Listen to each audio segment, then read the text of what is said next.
Bienvenue dans Philo et Café, le podcast où nous ramenons les esprits les plus brillants de l'histoire pour éclairer notre présent bruyant et survolté. Je suis Alex Harper et ce soir, nous sommes dans un café parisien animé sous une pluie douce qui chante sur les vitres. Si vous aimez ces conversations qui piquent l'esprit et réveillant le rire, n'oubliez pas de cliquer sur « J'aime » et de vous abonner pour ne pas manquer nos prochains épisodes. La dernière fois, Rousseau nous a parlé de silence, de simplicité et de sincérité. Ce soir, son vieux rival nous rejoint, à la langue acérée, scandaleux et toujours allergique à la bêtise, Monsieur Voltaire. Voltaire, bienvenue à Paris. Vous vous sentez comme chez vous, non? Chez moi?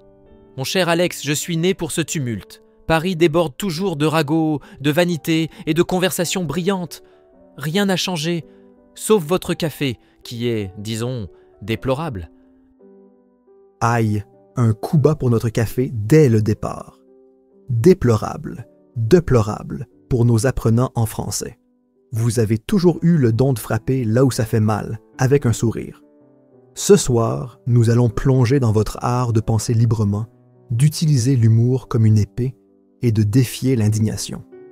Auditeurs, prenez une gorgée de votre espresso, ou d'un meilleur café, selon Voltaire, et préparez-vous à une conversation pleine d'esprit. L'esprit, Alex, est la seule monnaie qui vaille. Et dans votre monde, on dirait que vous en manquez cruellement. Trop de cris, pas assez de rires. Allons, secouez-moi ce 2025. Oh, on va essayer de suivre votre rythme. Commençons par explorer votre passion pour la liberté de penser, un sujet qui brûle encore aujourd'hui. Voltaire, vous étiez célèbre pour défendre la liberté de penser et la satire, même quand ça vous a valu l'exil ou la prison. En 2025, les débats sur la liberté d'expression sont toujours vifs. Certains disent qu'elle est menacée, d'autres qu'elle est mal utilisée. Que diriez-vous à notre époque? Ah, vous autres modernes, vous avez inventé des moyens si ingénieux de vous museler, vos hashtags, vos foules numériques, vos algorithmes qui décident quoi penser. Mais les ennemis de la vérité n'ont pas changé. La peur et le pouvoir. La liberté de penser, ce n'est pas le droit de hurler n'importe quoi, c'est le courage de douter. Le courage de douter? The courage to doubt pour nos apprenants. Donc, la liberté de penser, ce n'est pas juste dire tout ce qui nous passe par la tête, mais penser par soi-même. Exactement. Penser librement, c'est refuser d'emprunter les opinions des autres, comme on emprunte un manteau. Le doute n'est pas une faiblesse, Alex. C'est le commencement de la sagesse.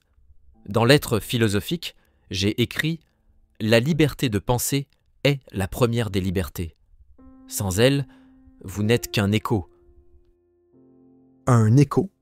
J'aime cette image. Mais en 2025, on dirait que tout le monde veut crier plus fort que les autres, sur les réseaux sociaux, dans les débats. Vous pensez qu'on a oublié comment douter? Oh, vous n'avez pas oublié. Vous avez peur.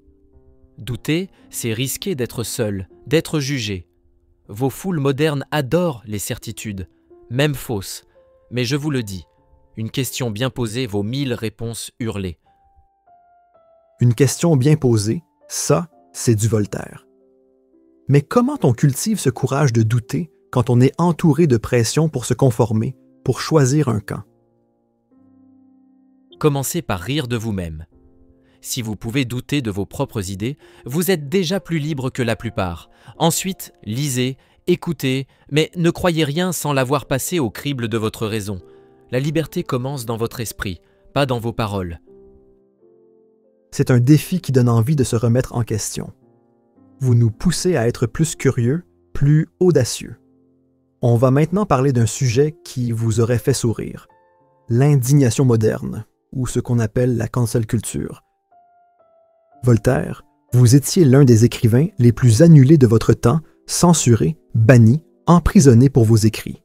Aujourd'hui, on parle d'une culture de l'indignation, où les gens sont vite jugés ou exclus pour leurs idées. Que pensez-vous de ça? L'indignation? Une vieille amie. Mais vous en avez fait une mode. Tout le monde est offensé, mais personne n'est courageux. À mon époque, on risquait la Bastille pour dire la vérité. Aujourd'hui, vous risquez… Quoi? Une tempête de commentaires? Vous devriez être les gens les plus libres du monde? Une tempête de commentaires. C'est bien résumé. Mais sérieusement, beaucoup de gens ont peur de parler, de peur d'être jugés ou annulés. Que leur diriez-vous? Parlez avec bonté, mais parlez quand même. Le courage n'est pas la cruauté. Et surtout, riez. L'humour est l'épée la plus affûtée. Dans Candide, j'ai moqué les puissants, les hypocrites, et je suis encore là.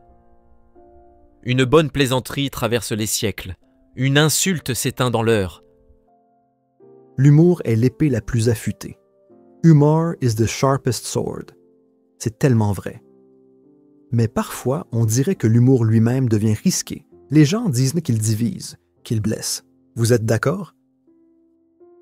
Ceux qui dînent, ça n'ont jamais entendu une plaisanterie intelligente. L'humour véritable ne blesse pas la bonté. Il moque l'arrogance, l'hypocrisie. Vos indignations modernes, ce sont des masques pour cacher la peur de penser. Riez, et vous désarmerez cette peur.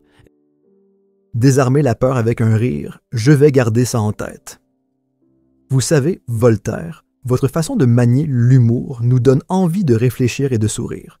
On va maintenant parler de votre combat contre le fanatisme, qui semble toujours d'actualité.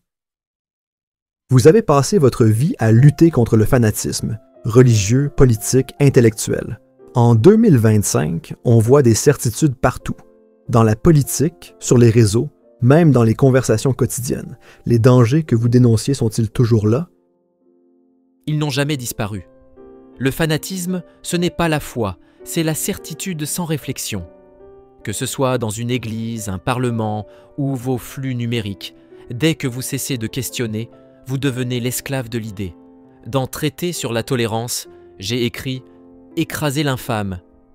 L'infâme, the infamous thing, pour vos apprenants, c'est l'ignorance, la cruauté, l'arrogance de ceux qui pensent de tout savoir.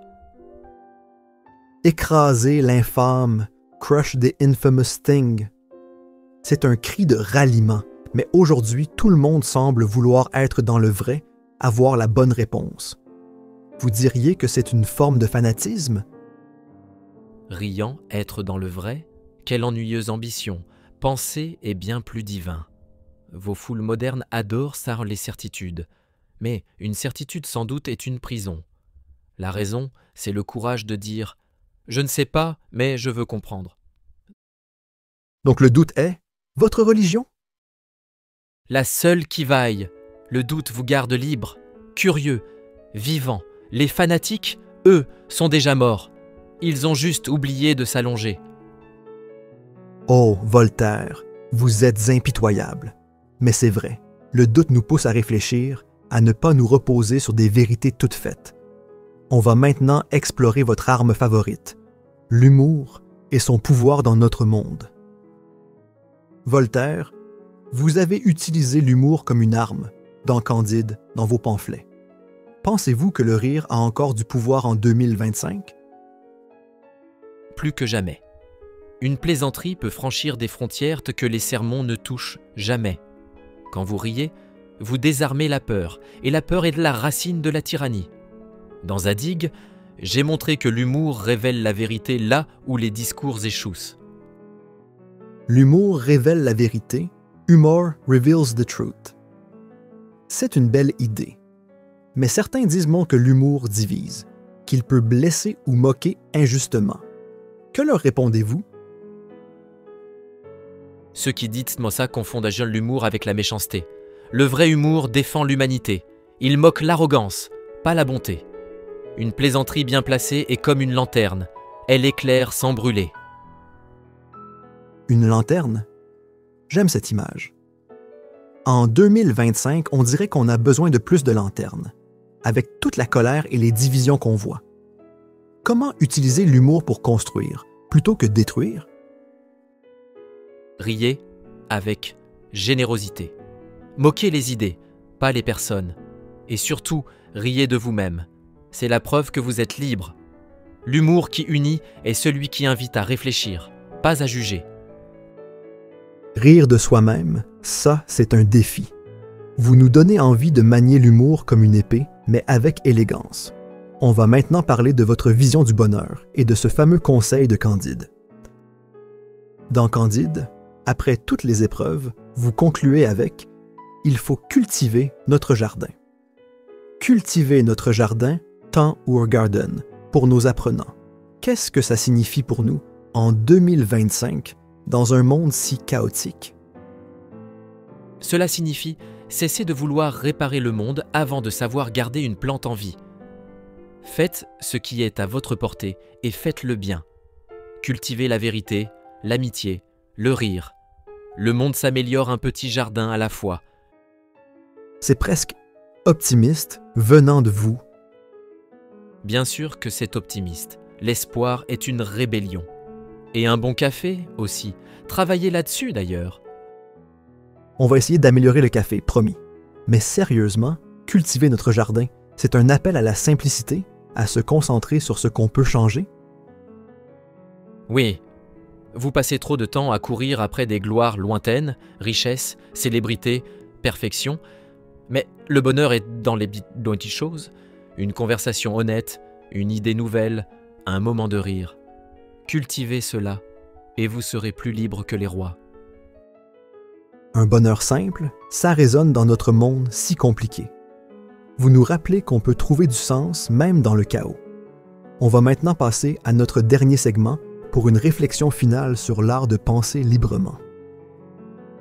Voltaire, nous voilà à la fin de notre conversation et vos mots ont allumé des étincelles dans ce café parisien.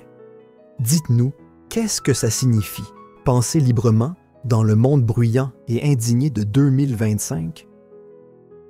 Penser librement, c'est le seul luxe qui reste. C'est oser douter, rire et chercher la vérité, même quand elle dérange. Ne craignez pas les idées, craignez le silence. Et quand tout échoue, riez. Ne craignez pas les idées, don't fear ideas. C'est un cri de ralliement pour notre époque. Une dernière pensée pour nos auditeurs, Voltaire? Vivez avec esprit, aimez avec générosité et doutez avec audace. Comme j'ai écrit dans Candide, il faut cultiver notre jardin. Cultivez votre jardin, tend your garden. Plantez des idées, arrosez-les de rire et laissez la bêtise faner. Cultivez votre jardin, quel magnifique conseil! Merci infiniment, Monsieur Voltaire, pour cette conversation pétillante qui nous a fait rire et réfléchir. Auditeurs, dans ce monde d'indignation, gardez votre esprit vif et votre cœur ouvert. Si cette discussion vous a inspiré, prenez un moment pour cliquer sur « J'aime », vous abonner et partager cet épisode avec quelqu'un qui a besoin d'un peu d'esprit voltairien. Laissez-nous un commentaire, dites-nous comment allez-vous penser librement en 2025. Rejoignez-nous pour notre prochain épisode où nous invoquerons une autre légende pour éclairer notre monde. À bientôt. Until next time, from Paris.